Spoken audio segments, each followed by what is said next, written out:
Episode की शुरुआत में दिखाते हैं कि फैंग सोंग को उससे अपने दुख भरी कहानी बताने लगा होता है कि उसके पेरेंट है उससे सबसे ज़्यादा परेशान किए थे। वो लोग उसका पैसा वैसा छीन कर उसे घर से भगा दिया करते थे, मजे मजे करने खुद ही चल जाया करते थे। फैंग वो सब काफ़ी ज़्यादा रोते हुए बोल कर कहता है, तो क्या मुझे पैसे से प्यार करना कोई गलत बात है क्या? वहीं पर उसका पूरा का पूरा कहानी सुनकर सोंग को उसके लिए काफ़ी ज़्यादा बुरा लगने लगता है और वो उसे हग करते हुए कहने लगी होती है कि तुम तो सच में काफ़ी ज़्यादा पथेटिक हो। अगर मुझसे तुम्हें कोई हेल्प चाहिए होगा तो ज़रूर बताना, मैं तुम्हारी हेल्प करने की पूरी कोशिश करूँगी। तभी फैंग उससे पूछ लेता है कि आखिर ये मेजर शेयर होल्डर किस तरह की पर्सन है। वो बताती है कि वो एक मिस्टीरियस पर्सन है। हालांकि वो सिर्फ एक हाई स्कूल की स्टूडेंट ही है, लेकिन उसका विजन और एबिलिटी काफ़ी सारे अडल्ट से भी काफ़ी ज़्यादा हाई लेवल का है और वो बहुत ही ज़्यादा डिसाइसिव और इंटिमिडेटिव टाइप की पर्सन है। उसकी बात सुनकर वो कहता है कि इसका मतलब वो तो सुशा ये जैसा लग रही है। सोंग कहते नहीं, ये एकदम अलग है। अगर दोनों को डिफ्रेंशिएट किया जाए तो सुशा ये एक हर्मिट है जो कि फॉरेस्ट में अकेले रह रही है। हालांकि वो नेचर के द्वारा अलाइनेट कर दी गई है, लेकिन तुम उससे अच्छी तरह से गेट अलोंग हो सकते हो। तो वहीं पर दूसरी तरफ में वो major share holder dark forest को विकेट क्वीन है। सुशा ये तो लोगों को सिर्फ टीच करती है, लेकिन अगर मेजर शेयर होल्डर तुम्हें इंटरेस्ट दिखा दी तो वो तुम्हें अपना पपेट बनाने के लिए पूरा कोशिश करेगी। वो तुम्हें अपना प्रे बनाकर खेलेगी और तुम्हें अपने लिए काम करवा के ही रखेगी। एक बार तो वो एक कपल को प्रेशर एजुकेशन को अडॉप्ट करने के लिए सजेशन दी थी। हालांकि उस कपल का बेटा एक फेमस यूनिवर्सिटी में एडमिट हो गया था, फेमस कंपनी में भी चला गया था और बॉस की बेटी से भी शादी कर लिया था, लेकिन अंत में वो बंदा प्रेशर को झेल नहीं पाया था। उसका दिमाग खराब हो गया था और वो अपनी बेटी और वाइफ से अलग हो गया था। एक बंदा सिर्फ उसका एक्सपेरिमेंट का कारण ही इतना ज़्यादा मिजरेबल बन के रह गया था। लेकिन ये न्यूज़ सुनने के बावजूद में भी वो सिर्फ यही कही थी, ओह कितनी दुख की बात है। यहाँ तक कि वो अपने क्लासमेट को भी अपने एक्सपेरिमेंट के लिए गिनी पिग की तरह यूज कर चुकी है और जब वो उनसे खेलकर बोर हो जाया करती है तो तब वो उन्हें दूध में गिरी किसी मक्खी की तरह निकाल कर फेंक देती है। इसलिए तुम उसका झमेले में बिल्कुल भी इन्वॉल्व मत हो जाना। फैंग कहता है ठीक है, अब मैं समझ गया हूँ, मैं अब और सवाल जवाब नहीं पूछने वाला हूँ। मुझे फाइनली अब थोड़ा सा राहत का सांस लेने का मौका मिला है, तो अब मैं और किसी झमेले में नहीं पड़ना चाहता हूँ। ये बोलकर वो पूछता है वैसे उसका नाम क्या है, ताकि मैं उसे अच्छी तरह से अवॉइड कर सकूँ। सोंग बताती है कि उसका नाम नालिंग है और वो हमेशा मास्क पहने रहती है। उसके बारे में सब कुछ जानकर वो वापस अपने घर जाने लगा होता है और जाते हुए काफ़ी ज़्यादा खुश होकर सोच रहा होता है कि फाइनली मुझे सच का पता चल ही गया। मुझे तो ये भी रियलाइज़ नहीं हुआ था कि इतने सालों तक मैं सिर्फ एक टूल था, जिससे मुझे काफ़ी ज़्यादा बुरा तो लग रहा है कि मैं दूसरों को द्वारा यूज किया जा रहा था, लेकिन मैं स्कूल में लड़कियों में काफ़ी ज़्यादा पॉपुलर हूँ और दूसरे स्कूल के लड़के मुझे देखकर काफ़ी ज़्यादा जेलस होते रहते हैं। कहीं मैं लाइफ का विनर तो नहीं हूँ ना? मैं तो काफ़ी ज़्यादा लकी था, लेकिन मुझे ही पता नहीं चला। मुझे ऐसा लग रहा है जैसे कि मेरा कैंपस लाइफ काफ़ी ज़्यादा लवेबल होने वाला है। लेकिन एक सेकेंड, सोंग लिंगिया के बारे में तो मैं भूल ही गया था। मैं मिस वांग का बाद में फंस कर एक बहुत ही ज़्यादा ट्रेवलसम जॉब को ले लिया हूँ। मैं इस पर से गिव अप तो करना चाहता हूँ, लेकिन मैं क्या करूँ, मैं कर नहीं सकता हूँ। अब इसके बाद में कुछ दिन के बाद उनके स्कूल के सीन को दिखाया जाता है, जहाँ पर स्कूल का छुट्टी हो गया होता है और उनका कुछ दिन का वेकेशन स्टार्ट हो गया होता है, जिससे सभी लोग काफ़ी ज़्यादा खुश हो रहे होते हैं। तो वहीं पर स्टूडेंट काउंसिल वाले को दिखाते हैं और वो लोग भी छुट्टी के लिए काफ़ी ज़्यादा खुश हो रहे होते हैं। और तभी नाइसेंग लिंगिया से पूछती है कि क्या तुम भी मेरे साथ घर चलना चाहोगी? लेकिन वहीं पर लिंगिया डॉक्यूमेंट के पहाड़ में कुछ खोजते हुए कहते नहीं, तुम चली जब मैं बाद में आती हूँ। उसे उतना ज़्यादा सीरियस देखकर फैंग कहता है कि मुझे लगा नहीं था कि वो इतना ज़्यादा सीरियस हो जाएगी। जब से फॉरबिडन बिल्डिंग में से हम लोग वो पेपर को ढूंढ कर लेकर आए हैं, तब से वो हर एक दिन ऑफिस में घुसकर पता नहीं क्या ढूंढते रहती है। नाइसेंग कहती है कि ना सिर्फ वो स्कूल में ढूंढते रहती है, बल्कि मैंने सुना कि वो तो घर में भी उसे लेकर जाकर पढ़ती ही रहती है। मुझे तो ये भी नहीं पता है कि वो ठीक से सो रही होगी या फिर नहीं सो रही होगी। हालांकि प्रेसिडेंट पहले फॉरबिडन लैंड में इंटरेस्टेड हुआ करती थी, लेकिन वो अपने पहले ज़रूरत के काम को अपना ज़रूरत की चीज़ों को ज़्यादा टाइम दिया करती थी। लेकिन जब से उसे वो सभी डॉक्यूमेंट मिल गया है, तब से वो एकदम सभी चीज़ों को भूल ही गई है। हालांकि वो मुझे कोई भी डिटेल नहीं बताती है, लेकिन मैं ये कह सकती हूँ कि जितना वो मुझे बताई है वो सब कुछ सच्ची बताई होगी। मुझे लगता है कि वो उन डॉक्यूमेंट पर इतना ज़्यादा केयर इसलिए कर रही है क्योंकि उसमें उसका इंपॉर्टेंट पर्सन का क्लू छुपा होगा। अगर उसे सच में कुछ और इन्फॉर्मेशन मिल जाता है तो तब तो वो और ज़्यादा इम्पल्सिव हो जाएगी। अब हमें क्या करना चाहिए? फेंग उसका सर पर हाथ रखते हुए कहता है कि ज़्यादा नर्वस होने की ज़रूरत नहीं है। जब गोल दूर होता है तब लोग अपने आप को शांत और रैशनल रखते हैं, लेकिन जब गोल करीब आते दिखाई देता है तो ये ह्यूमन नेचर है, इम्पल्सिव हो जाना। ज़्यादा चिंता मत करो, उससे कुछ भी नहीं होगा, और अगर उससे कुछ हो भी जाता है तो उससे मैं तुम्हारे खातिर हेल्प कर दूंगा, उसे मैं बचा लूँगा। उस ट्रीटमेंट से नाइसेंग थोड़ी सी ब्लश करने लगती है और काफ़ी ज़्यादा ग्रेटफुल फील करते हुए उसका थैंक्स करती है। वहीं पर फेंग अपने घर जाते हुए सोच रहा होता है कि लेकिन मैं यह आशा करता हूँ कि वो मेरे वेकेशन के दौरान कोई परेशानी ना खड़ा कर दे। हालांकि मैंने मिस वोंग से लिंगिया का लड़कों के प्रति नफरत वाला प्रॉब्लम को सॉल्व करने के लिए प्रॉमिस तो कर दिया है और मैं थोड़ा बहुत प्रोग्रेस भी कर लिया हूँ, लेकिन सिर्फ अभी कुछ टाइम के लिए ही मैं उसके मैटर से दूर रहना चाहता हूँ। और अगर तुम ये जानना चाहते हो कि क्यों, तो ऑफ कोर्स छोटा सा ब्रेक स्टार्ट हो गया है और मेरा गेम खेलने का टाइम आ गया है।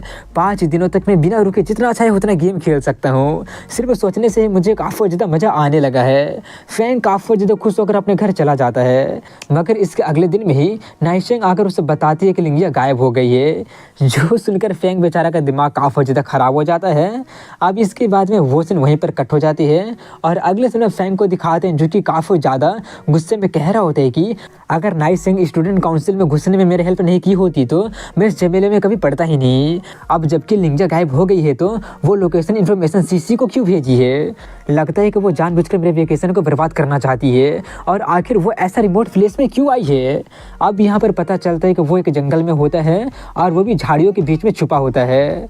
वहाँ पर उसे सिग्नल भी नहीं मिल रहा होता है और वो चिल्ला रहा होता है कि अगर तुम सुन रही हो तो जल्दी से मुझे जवाब दो। तभी उसे एक बंदर दिखाई देता है जो कि लिंगिया का अंडरवियर को अपने सर पर पहना होता है और उसका मोबाइल को भी लिया होता है, जिसे देखकर फेंग एक पल के लिए काफ़ी ज़्यादा शॉक्ड हो गया होता है और वो उस बंदर का पीछा करते हुए सोचने लगा होता है कि आखिर कहीं उन बंदरों ने लिंगिया के साथ वो सब तो नहीं, ऐसा नहीं हो सकता है। फेंग वो सब सोचकर जल्दी से उस बंदर से उसका मोबाइल और उसका अंडरवियर मांगने लगा होता है और उसका पीछा करने लगा होता है। लेकिन तभी वहाँ पर लिंगिया बाहर आ जाती है और वो बिना कपड़ों की होती है, जिससे वहाँ पर देखकर फेंग काफ़ी ज़्यादा शॉक्ड होकर पूछते हैं कि तुम? लिंगिया उसके पास जाते हुए कहते इंडीड। मंकी और मैन दोनों अपने लोअर बॉडी से ही सोचते हैं। ये बोलकर वो बाकी के बंदरों को उस चोर बंदर को पीटने के लिए ऑर्डर दे देती है। उसका ऑर्डर सुनकर वो सभी के सभी बंदर उस चोर बंदर को पीटने भी लगे होते हैं। वहीं पर लिंगिया फेंग को वैसे स्टंट पाकर पाते क्यों, क्या हो गया? तुम अपने प्रेसिडेंट को नहीं पहचान रहे हो क्या? फेंग थोड़ा सा घबराते हुए कहने लगता है क्योंकि यूजुअली तुम कपड़े पहनती हो, मेरा मतलब है कि मैंने तुम्हें हाफ डे तक नहीं देखा और तुम टार्जन कैसे बन गई? और ऐसा क्यों लग रहा है जैसे कि उन बंदरों के साथ कुछ गड़बड़ है और वो मंकी वहाँ पर नील क्यों कर रहा है, नील डाउन क्यों कर रहा है? लिंगिया कहती है कि वो बंदर कल थोड़ा सा लेट आया था इसलिए उसे पनिशमेंट को एक्सेप्ट तो करना ही होगा ना। वहीं पर फेंग फिर से थोड़ा सा शॉक्ड होकर बाकी के बंदरों को देखकर पूछता है कि क्या वो बंदर वाटरफॉल के नीचे ट्रेनिंग कर रहा है क्या? लिंगिया बताती है कि वो लोग पुराना मंकी किंग का फॉलोवर है और मुझे अपना लॉयल्टी दिखाना चाहते हैं, इसलिए वो लोग ये कर रहे हैं। ये सब सुनकर फेंग कहता तो इसका मतलब वो लोग ट्रेटर है। एक सेकंड, पुराना मंकी किंग, अब उसका क्या हो गया? लिंगिया बताती है कि मैंने उसे गद्दी पर से भगा दिया और मेल मंकी के द्वारा राज किया जाने वाले शासन को मैंने ख़त्म कर दिया है। मैंने फीमेल मंकी को मेन बॉडी लेकर एक टोपिया बना दिया है और मंकीज को एक साथ यूनाइट भी कर दिया है। श्योर इनफ सभी जगह पर मेल ही डिसऑर्डर का कारण होता है। मेल्स का मीनिंगलेस सेल्फ स्टीम और अनसेटिस्फाइड डिजायर फाइट और दूसरे कन्फ्लिक्ट को कारण होता है। सिर्फ इस इनसिक्योरिटीज को ही खत्म करके और फीमेल को लीडरशिप देकर ही ग्रुप यूनाइट और कॉमन प्रोस्पेरिटी के साथ आगे बढ़ सकता है। इसलिए मंकी सोसाइटी में भी तो मेल के प्रति नफरत को फैलाना काफ़ी ज़्यादा आसान होगा ना। तभी फेंग उसका बकवास को सुनकर कहता है कि मैं ये जानकर काफ़ी ज़्यादा खुश हूँ कि तुम ठीक हो, चलो वापस स्कूल चलते हैं, नाइसेंग को तुमको लेकर काफ़ी ज़्यादा चिंता हो रही है। इसके जवाब में लिंगिया कहते नहीं, अभी एक इम्पोर्टेंट काम करना है। फेंग पूछता है एक ज़रूरी काम है? जंगल में तुम कौन सा ज़रूरी काम करना है तुमको? वो कहती है इसका तुमसे कोई भी लेना देना नहीं है। लेकिन तभी वहाँ का झाड़ी हिलने लगती है। जो आवाज़ को सुनकर वो दोनों उस तरफ देखने जाते हैं कि क्या है, और तभी उस झाड़ू में से एक बहुत ही बड़ा भालू निकल जाता है, जिससे देखकर फेंग काफ़ी ज़्यादा डर के मारे कहने लगा होता है कि आखिर यहाँ पर एक भालू क्या कर रहा है। लिंगिया बिल्कुल भी नहीं डरते हुए कहती है कि ये तो सिर्फ एक भालू है, मंकी जल्दी से अपना कमाल दिखा दो। ये सुनकर सभी बंदर आगे बढ़कर भालू पर चिल्लाने लगे होते हैं, जिससे उस भालू का दिमाग काफ़ी ज़्यादा ख़राब हो जाता है और वह अपने दोनों पैरों पर खड़ा होकर गुर्रा कर उन पर हमला कर देता है, जिससे सभी बंदरों के फटके चार हो जाती है और वो लोग डर के मारे वहाँ से भाग जाते हैं। जो देखकर लिंगिया अभी भी चिल्ला चिल्ला कर कह रही होती है कि मेरी हेल्प करो, मगर उसका कोई फ़ायदा नहीं होता है। और तभी वो भालू एकदम उसके मुंह के सामने आकर रोर करता है, जिससे लिंगिया की भी फटके काफ़ी ज़्यादा चार हो जाती है और वो डर के मारे एकदम सफ़ेद पड़ गई होती है। और वो भालू उस पर अटैक करने ही वाला होता है कि लेकिन तभी फेंग उससे पकड़कर बचा लेता है। वहीं पर वो अभी भी काफ़ी ज़्यादा पैनिक करते हुए पूछ रही होती है कि क्या हम लोग मरने वाले हैं क्या? फेंग कहता है क्या, ये तो सिर्फ एक भालू है, इसमें डरने वाली कौन सी बात है?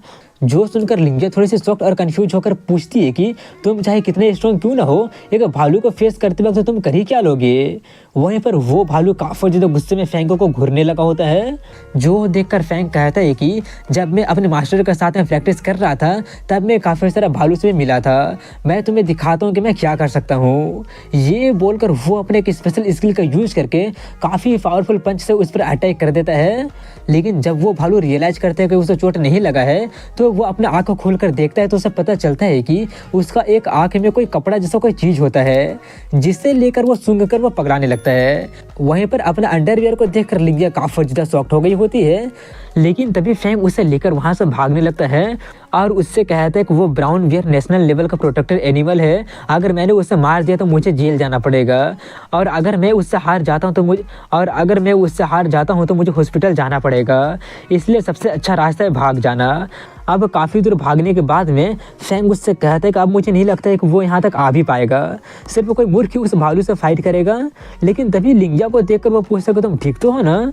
उसे अपने तरफ आता देखकर वो उससे डर कर अपने आप को प्रोटेक्ट करते हुए कहने लगी होती है मुझसे दूर रहो, तुम तो सिर्फ अपने लोअर बॉडी से सोचने वाले बीस्ट हो, पता नहीं अब तुम मेरे साथ क्या करोगे।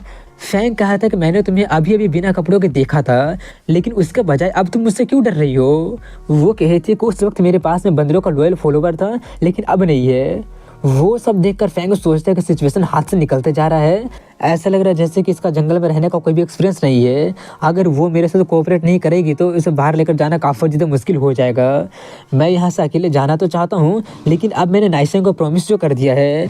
ये सब सोचकर वो अपना पैंट खोलने लगता है। जो वो देखकर लिंगिया और ज़्यादा पैनिक करते हुए चिल्लाने लगती है कि आखिर तुम क्या कर रहे हो? वहीं पर फेंग अपने एक पेन ब्लॉकिंग स्किल का यूज करके अपने बॉडी पर उस स्किल का यूज कर लेता है। वो करने के बाद में वो उससे कहता है कि तुमने कहा कि मेन बीस्ट होते हैं जो नीचे से सोचते हैं ना, तो ठीक है। ये बोलकर वो अपने मेन पॉइंट पर जोर से मार देता है। जो देखकर लिंगिया काफ़ी ज़्यादा शॉक्ड रह गई होती है। वहीं पर फेंग दर्द के मारे ख़राब हालत में नीचे गिरकर सोचने लगा होता है कि हालांकि मैंने पेन ब्लॉकिंग स्किल का यूज कर दिया था, लेकिन फिर भी मुझे काफ़ी ज़्यादा दर्द हो रहा है। दूसरी तरफ में उसका वो एक्शन देखकर लिंगिया काफ़ी ज़्यादा शॉक्ड होकर पूछती कि ये तुमने क्या किया? फेंग काफ़ी ज़्यादा हिम्मत करके उठते हुए कहता है कि अब जबकि तुम्हें लग रहा है कि मैं अपना लोअर बॉडी का यूज करके तुम पर अटैक कर दूंगा ना, लेकिन अब तो तुम देख ही सकती हो कि मेरा वाला खड़ा होने से रहा, इसलिए अब कुछ दिनों तक मेरी बात तुम मान सकती हो ना। लिंगिया पूछते हो कि तुम मुझे ईच फील करवाने के लिए अपने आप पर इतना ज़्यादा क्रूएल कैसे हो सकती हो? फेंग कहता है कि गलत मत समझना, मैं तुमसे बहुत ही ज़्यादा नफरत करता हूँ। तुम काफ़ी टाइम से लड़कों को बदनाम कर रही हो, तुम मुझे भी बदनाम कर रही हो, मुझे अपना जाल में फंसाने की भी कोशिश कर रही हो। मैं तो तुम्हें अभी कभी पिटना चाहता हूँ, लेकिन मैंने नाइसेंग से प्रॉमिस किया है कि मैं तुम्हें वापस लेकर चलूँगा और मैं अपना प्रॉमिस कभी नहीं तोड़ता हूँ। उसकी बात सुनकर लिंगिया काफ़ी ज़्यादा शॉक्ड होकर कुछ कहने तो जाती है, लेकिन वो उसे कुछ भी ना बोलने देकर कहता है कि अब से तुम मेरी बात सुनोगी। अब इसी के साथ में वो दोनों जंगल में अपने एडवेंचर स्टार्ट कर देते हैं, जहाँ पर फेंग मैन वर्सेस वाइल्ड का बियर ग्रिल्स बनकर बताना शुरू करता है कि मेरा नाम फ्रैंकिन है और मैं और लिंगिया इस जंगल में फंस गए हैं। अब मैं तुम लोगों को सिखाता हूँ कि जंगल में एक चाकू और स्टूडेंट काउंसिल के फीमेल प्रेसिडेंट के साथ कैसे सर्वाइव करना है, जो कि लड़कों से बहुत ही ज़्यादा नफरत करती है और जिसके पास में जंगल में सर्वाइव करने का कोई भी नॉलेज नहीं है। लेकिन अगर तुम लोग जंगल में फंस जाते हो और तुम लोगों के साथ में कोई भी लड़की नहीं फंसती है तो मुझे तुम लोग ब्लेम मत करना। वहीं पर लिंगिया उससे पूछती है कि तुम्हें कैसे पता चला कि जिस रास्ते में हम लोग जा रहे हैं वहाँ पर हमें पानी मिल ही जाएगा? फेंग कहता है क्या तुम आसमान में पक्षियों को नोटिस की हो? ज़्यादातर पक्षी शाम को पानी की दिशा में जाते हैं और सुबह को उसको उल्टा दिशा में जाते हैं, इसलिए हमें सिर्फ उन्हें फॉलो करना है। अब इसके कुछ देर के बाद में वो लोग वहाँ पर पहुँच जाते हैं जहाँ पर सच में एक नदी होती है। जो देख कर लिंगिया खुश और कंफ्यूज होकर पूछती है कि तुम जंगल में रहने के बारे में ये सब कैसे सीखे हो, कहाँ से सीखे हो। फैंग कहा था जब मैं छोटा था तब मेरे पेरेंट्स जानबूझकर मुझे माउंटेन में छोड़कर चल जाया करते थे। मैं इस तरह की सिचुएशन से काफ़ी बार गुजर चुका हूँ, इसलिए मुझे पता है कि क्या क्या करना है ऐसे माहौल में। तभी लिंगिया का पेट आवाज़ करने लगता है, इसलिए वो कहते मुझे भूख लगी है, कुछ करो। फैंग कहता है ठीक है मैं कुछ ढूंढ कर लाता हूँ, और तुम ये बात याद रखना कि कुछ चीज़ें खाया नहीं जा सकते, इसलिए कुछ भी उठा के मत खा लेना। लिंगिया कहते हाँ मैं जानती हूँ, मैं इतने बड़ी मूर्ख भी नहीं हूँ। अब इसके 10 मिनट बाद का सीन दिखाया जाता है जहाँ पर लिंगिया का भूख से हालत काफ़ी ज़्यादा ख़राब होने लगा होता है, लेकिन तभी उसकी नज़र बेरी पर चली जाती है जिससे देखकर वो खाने लगती है। मगर तभी कुछ मिनट के बाद में फैंग वहाँ पर आकर कुछ फ्रूट लेकर वहाँ पर पहुँच गया होता है, लेकिन वो उसे उन बेरीज को खाता देखकर काफ़ी ज़्यादा शॉक्ड हो जाता है और काँपते हुए पूछता है कि तुमने उसे खा तो नहीं लिया ना। लिंगिया उसे खाते हुए कहते तुम्हारा मतलब इन बेरीज से है, ऑफ कोर्स मैंने इसे खा लिया। ये सुनकर फैंग जल्दी से जाकर उससे पीछे से पकड़कर उससे उल्टी करवाने की कोशिश करने लगता है, जिससे वह काफ़ी ज़्यादा शॉक्ड हो गई होती है कि आखिर ये तुम क्या कर रहे हो।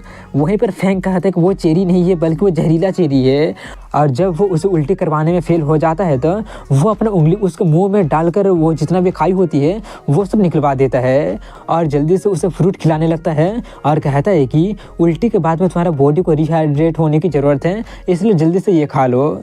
अब इसके बाद में रात का सीन दिखाया जाता है जहाँ पर वो लोग आग जलाकर बैठ गए होते हैं और वो पूछ रही होती है कि हम लोग यहाँ से कब निकलेंगे।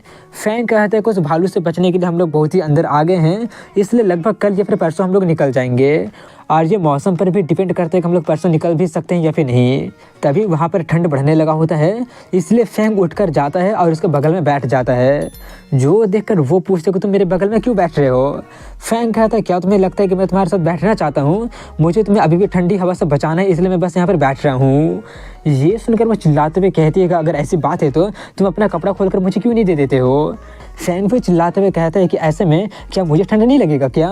थोड़ा सा आर्ग्यू करने के बाद में वो दोनों एक दूसरे से बातें करना बंद कर देते हैं, मगर वहीं पर लिंगिया ठंड से कांपने लगी होती है। जो देखकर फैंग उसे एक कपड़ा जैसा किसी चीज़ से ढक देता है, जिससे वो थोड़ी सी चौंक जाती है, मगर कहती है इसमें से मिट्टी का स्मेल आ रहा है और मैं थोड़ा सा जंगली भी दिख रही हूँ। फैंग कहता है माफ़ करना, लेकिन इसको लेकर मैं कुछ नहीं कर सकता हूँ। तभी वो कुछ सोचकर उससे कहते कोई नहीं, ये उतना बुरा भी नहीं है। अब इसके बाद में कल सुबह का सीन दिखाया जाता है जहाँ पर फैंग लंच करने के लिए एक रैबिट को पकड़ा होता है और वो उसे देते हुए कहता है कि तुम इसे हैंडल क्यों नहीं करती हो, इससे तुम्हें कुछ सर्वाइवल स्किल भी तुम सीख लोगी।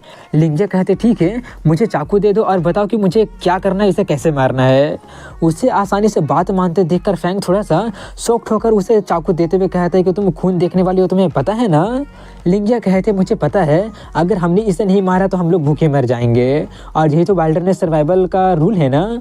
फैंग कहता वेल हाँ ये है, यूनियन का प्रेसिडेंट होने के कारण तुम थोड़ी सी परसेप्टिव हो, मुझे लगा नहीं था। वहीं पर लिंगिया उस खरगोश को उससे ले लेती है और फैंग जैसे जैसे उसे बताता है वो वैसे वैसे क्रूएल होकर उसे काटना वाटना शुरू कर देती है। जो देखकर फैंग काफ़ी ज़्यादा शॉक्ड रह गया होता है और उससे कहता है कि मुझे लगा नहीं था कि तुम्हारे पास में ऐसा हिम्मत भी होगा, मुझे तो लगा था कि तुम लड़की होने के कारण तुम काफ़ी ज़्यादा डर जाओगी। लिंगिया उसी तरह से चाकू को पकड़कर थोड़ी सी साइको बनकर कहती है कि मेरे लिए तो ये पीस ऑफ केक है, वैसे भी मेरा गोल दुनिया के सभी लड़कों को मारना है जो लोग लड़कियों पे चीट करते हैं। जो देखकर फैंग थोड़ा सा डर जाता है। अब इसके बाद में वो लोग उस मीट को पकाकर खाने लगे होते हैं, जहाँ पर वो कंप्लेन कर रही होती है कि इसमें से तो ज़्यादा कुछ टेस्ट आ ही नहीं रहा है। वो कहता है क्योंकि इसमें कोई सीजनिंग डाला ही नहीं गया है। ये बोलकर वो उससे पूछता है कि आखिर तुम्हारा जैसा कैपेबल और एरोगेंट प्रेसिडेंट आखिर एक मंकी किंग के कैसे बन गई, तो क्या तुम मुझे बताना चाहोगी। वो कहती है कि अब जबकि तुम मुझे बचाने के लिए इतनी दूर आ गए हो तो इसी खातिर मैं तुम्हें बता देती हूँ। मैं ओल्ड स्कूल की बिल्डिंग में किसी मिसिंग पर्सन को ढूंढने का इन्फॉर्मेशन को ढूंढने के लिए गई थी। फैंग पूछता है मिसिंग पर्सन कहीं वो मिसिंग सीनियर तो नहीं है ना। ये सुनकर लिंगिया थोड़े से शॉक्ड होकर पूछती है कि किसने तुम्हें बता दिया। वो कहता है तियानवू झाओ ने मुझे बताया है। जो सुनकर लिंगिया काफ़ी ज़्यादा गुस्से में कहती है कि लगता है कि वापस जाकर तियानवू को सबक सिखाना ही पड़ेगा। वहीं पर उसका वो रिएक्शन देखकर फैंग सोचता है कि उसका रिएक्शन देखकर लग रहा है कि तियानवू जो बोली है वो सब कुछ सच है, मैं इससे और जानकारी निकलवा सकता हूँ। ये सोचकर वो उससे पूछता है कि मैंने सुना कि वो सीनियर मूव आउट कर गई थी और फिर अचानक गायब हो गई थी ना। लिंगिया कहती है कि स्कूल के अनुसार में वो उस जर्क के साथ कोई भी कांटेक्ट नहीं रखना चाहती थी, उसे अवॉइड करके एक नया लाइफ स्टार्ट करना चाहती थी। लेकिन ये इम्पॉसिबल था क्योंकि वो बोली थी कि उसके पास कोई बॉयफ्रेंड नहीं है। इसलिए मुझे शक होने लगा था कि उसका गायब जरूर एक बड़ा कॉन्स्पिरेसी का हिस्सा होगा। फैंग पूछता, ओ तो बताओ मुझे तुम कैसे ये सब सोच ली हो। वहीं पर वो बताती है कि मेरी मदर और बोर्ड ऑफ डायरेक्टर एक चीज़ को लेकर यूनाइटेड थे और उनका स्टेटमेंट एकदम आइडेंटिकल था। फैंग सोचता, हाँ तुम्हारी मदर और मेजर शेयर होल्डर नालिंग ये सब प्लान की थी। वहीं पर लिंगिया अपने बात को पूरा करते हुए कह रही होती है कि और दूसरी बात ये है कि ये टाइमिंग काफ़ी ज़्यादा कोइंसिडेंटल था। अगले साल जब स्कूल गर्ल्स स्कूल बन गया था, हालांकि उन दोनों में स्कूल के रिकॉर्ड में कोई भी कनेक्शन नहीं है, लेकिन मुझे इस बात को लेकर शक हो रहा है कि जरूर इन दोनों इवेंट में कुछ तो कनेक्शन होगा। और फाइनली मुझे ये समझ में आया है कि मेरी मदर और कुछ share holder, specially major share holder, मिलकर उस सीनियर को गायब कर दी होगी। उनका एम हमारे स्कूल को गर्ल्स स्कूल बनाना है। उसकी सभी बातें सुनकर फैंग काफ़ी ज़्यादा शॉक्ड होकर सोचता है कि इसने तो एकदम सब कुछ बिल्कुल सही गेस कर लिया है। वहीं पर लिंगिया अभी भी कह रही होती है कि मेरी मदर मुझे सच बताना नहीं चाहती है और स्कूल का रिकॉर्ड भी काफ़ी ज़्यादा ख़राब कर दिया गया है, इसलिए मैं यहाँ पर आने का रिस्क ली हूँ। लेकिन यहाँ पर आने के बाद मुझे पता चल रहा है कि मैं गलत एड्रेस पर आ गई हूँ। फैंग पूछता है कि तुम इतना ज़्यादा मेहनत सीनियर को ढूंढ कर उनका कॉन्स्पिरेसी को वेरीफाई करने के लिए ये सब कर रही हो क्या। लिंगिया कहती, नहीं, मुझे स्कूल क्या चाहता है या फिर मेरी मम्मी का क्या प्लान है इससे मुझे कुछ भी लेना देना नहीं है। मेरा सिर्फ एक ही कंसर्न है और वो है सीनियर का सेफ्टी। क्या वो अपनी मर्जी से ये सब की थी या किसी पावरफुल के दबाव में ये सब कर रही थी। इसमें इन्वॉल्व होने के बाद में क्या वो अपने आप से निकल सकती है या फिर नहीं।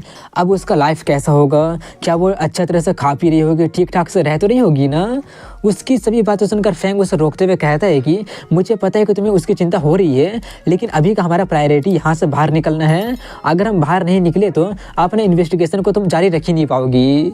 ये सुनकर लिंगिया उठते हुए कहती है कि हाँ तुम सही बोल रहे हो, चलो यहाँ से बाहर निकलते हैं।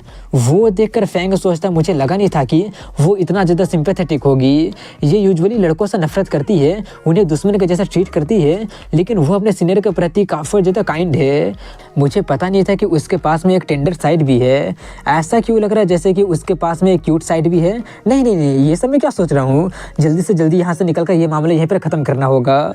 अब इसके बाद में कुछ दिन बाद का सीन दिखाया जाता है जहाँ पर वो दोनों किसी तरह से जंगल में सर्वाइव करते करते आगे बढ़ रहे होते हैं, जहाँ पर फैंग हमें बताते हैं कि पूरे रास्ते में ये काफ़ी ज़्यादा केयरिंग थी, अच्छे तरह से डिसीजन ले रही थी, बात मान रही थी, बिल्कुल भी नाटक नहीं कर रही थी।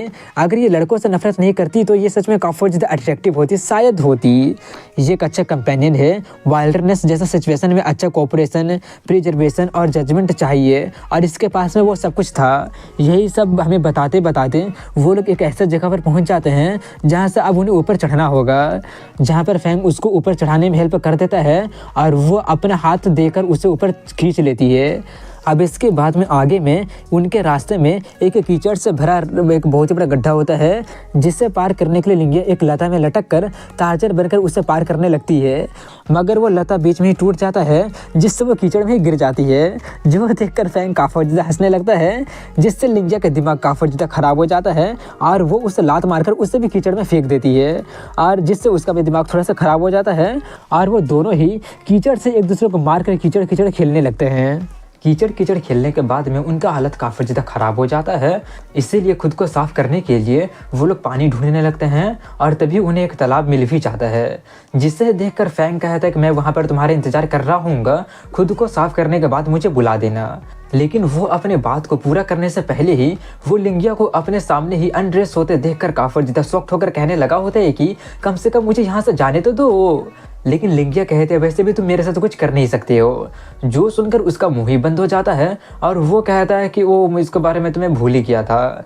लेकिन वो फिर से उसे उसका ट्राउजर खोलते देखकर चिल्लाने लगा होता है कि तुम्हारा अंडरवेयर कहाँ गया। वो चिल्लाते हुए कहने लगती है भूल गए कि तुम उसे भालू पर फेंक दिए थे। ये सुनकर फैंग थोड़ा सा कंफ्यूज होते हुए कहता है कि मुझे तो लगा था कि तुम कुछ स्पेयर लेकर आई होगी, अगर मुझे पहले पता होता तो मैं उसे कभी फेंकता ही नहीं। वहीं पर वो इरिटेट होते हुए कहती है कि आखिर कौन हर दिन एक्स्ट्रा अपने साथ कैरी करेगा। तभी फेंग कुछ रियलाइज करते हुए कहता है कि एक सेकेंड, इसका मतलब जब हम लोग ओल्ड बिल्डिंग के पास थे कहीं तब भी तुम। वो उसका बात को पूरा करने देने से पहले ही लिंगिया उसे पीटते हुए कहने लगी होती कि फालतू की चीज़ें सोचना बंद करो। तभी फेंग उससे कहता है कि तुम यहाँ तक बिना उसे पहने आई हो, क्या तुम अनकंफर्टेबल फील नहीं कर रही थी क्या? वो कहती है ऑफकोर्स मैं काफ़ी ज़्यादा अनकंफर्टेबल फील कर रही थी, लेकिन तुम्हें बोलने से तुम लाकर दे तो देते नहीं।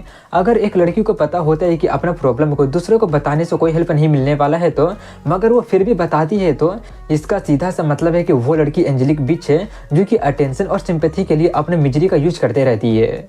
अब इसके बाद में वो दोनों अपने आप को साफ कर लेते हैं और आगे बढ़ना जारी रखते हैं, जहाँ पर अब उन्हें एक बहुत ही बड़ा और ऊंचा पत्थर दिखाई देता है जिसे कि वो लोग आसानी से पार नहीं कर पाते हैं। इसीलिए फेंग एक पेड़ पर चढ़कर आगे का सिचुएशन देखने लगता है। फेंग वहाँ का सिचुएशन को अच्छी तरह से समझने के बाद में उस पेड़ से उस पत्थर पर कूद जाता है, लेकिन तभी अचानक उसके आंखों के सामने अंधेरा छा जाता है, जिससे वो काफ़ी ज़्यादा कंफ्यूज होकर सोचने लगा होता है कि आखिर अब ये क्या हो गया। एक सेकंड, ये परफ्यूम तो कुछ जाना पहचाना लग रहा है।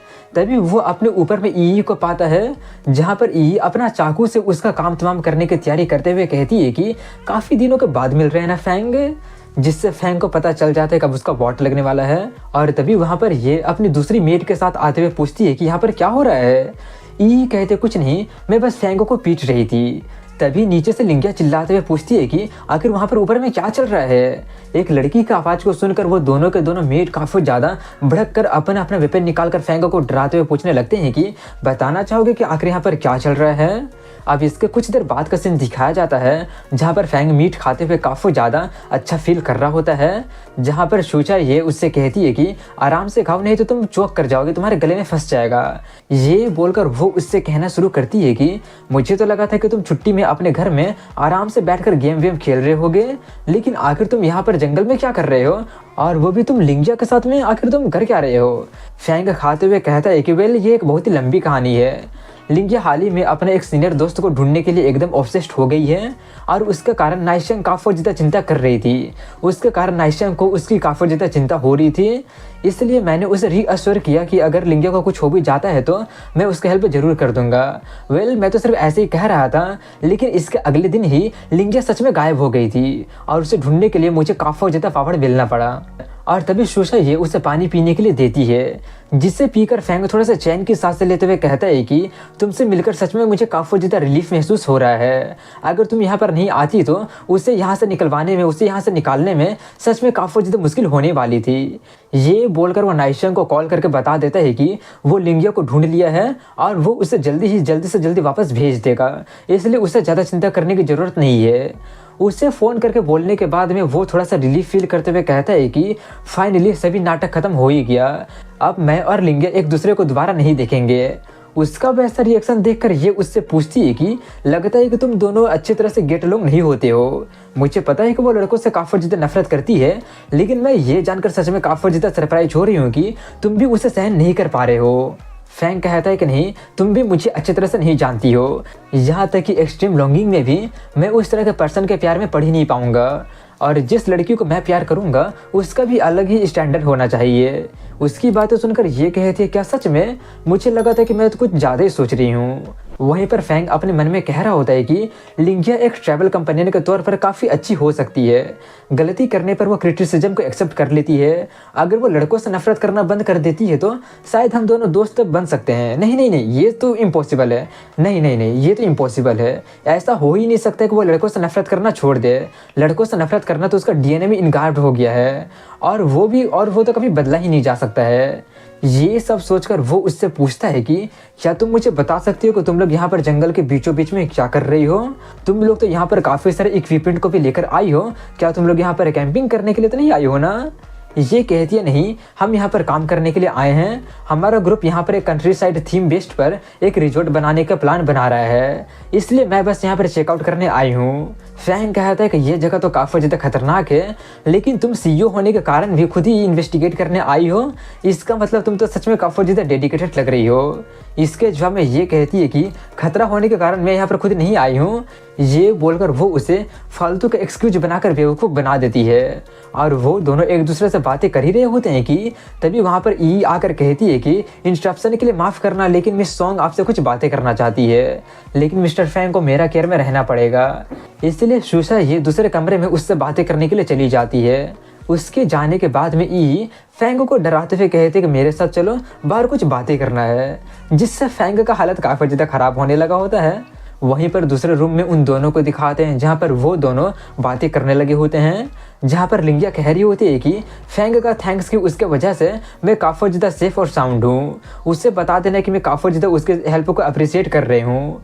इसके जवाब में सुशा ये कहती है कि तुम खुद ही जाकर उसे अपना ग्रेटिट्यूड एक्सप्रेस क्यों नहीं कर देती हो, मुझसे मैसेज को डिलीवर क्यों करवाना चाहती हो तुम।